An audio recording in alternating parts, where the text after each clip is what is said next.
ઝી 24 કલાક પર દેશમાં કોની સરકાર બની રહી છે તેની વાત કરીશું। 4 જૂને પરિણામ જાહેર થાય તે પહેલા જુઓ સટીક એક્ઝિટ પોલ। બિલકુલ અબકી બાર 400 પારનો નારો કેટલો ચાલ્યો એક્ઝિટ પોલમાં બતાવવા જઈ રહ્યા છીએ અને એક્ઝિટ પોલ પ્રમાણે એનડીએનો 400 પારનો નારો નહીં થાય સાકાર। એક્ઝિટ પોલ પ્રમાણે ભાજપનું મિશન 370 પણ નહીં થાય સાકાર। એક્ઝિટ પોલ પ્રમાણે એનડીએ સાથે મળીને પણ 400 સીટ નથી મળવાની। નિધિ બિલકુલ થી એક્ઝિટ પોલ પ્રમાણે ભારતીય જનતા પાર્ટીને દેશમાં 265 થી 290 જેટલી બેઠકો મળી રહી છે। એક્ઝિટ પોલ પ્રમાણે એનડીએને દેશમાં 320 થી 325 બેઠકો મળી રહી છે।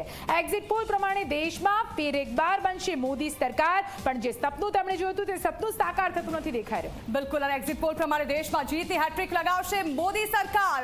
એક્ઝિટ પોલ પ્રમાણે ભાજપની બેઠકો ઘટશે પણ સરકાર બનશે। 303 બેઠકો લઈને આવ્યા હતા અને ત્યારબાદ એનડીએ 353 બેઠકો જે જપ્ત કરી હતી અને એવું લાગી રહ્યું હતું કે આ વખતે તો એ હિસ્ટોરિકલ જીત હાંસલ કરવા જઈ રહ્યા છે, પરંતુ એવું લાગી રહ્યું છે કે 2019ની સરખામણીએ ભાજપ અને એનડીએની બેઠકો ઘટશે। બિલકુલ હાલ ભારતનો પણ અને પી માર્ક્યુનો પણ જે એક્ઝિટ પોલ સામે આવી રહ્યો છે તેમાં મોદી સરકાર બનતી દેખાઈ રહી છે।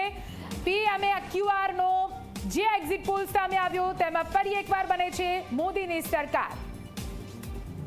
બિલકુલ એટલે કે 359 સીટ એનડીએને મળે તેવી શક્યતાઓ આ વખતે વ્યક્ત કરવામાં આવી છે। પી માર્ક અનુસાર એનડીએને 359 બેઠક મળી શકે છે। દેશમાં ફરી એકવાર મોદી સરકાર તો બની જશે, પરંતુ જે 400 ને પારની આશા રાખવામાં આવી હતી તે કદાચ શક્ય નહીં બને તેવું લાગી રહ્યું છે, કારણ કે એક્ઝિટ પોલના આંકડા કંઈક આમ કહી રહ્યા છે। 400 બેઠકો સર કરવી હતી નિધિ, પરંતુ લાગી રહ્યું છે કે 400 બેઠકો તો અત્યારે 2024માં કોઈનાથી પણ સર થાય તેવી શક્યતાઓ નથી। બિલકુલ ત્યાં અશ્વિનભાઈ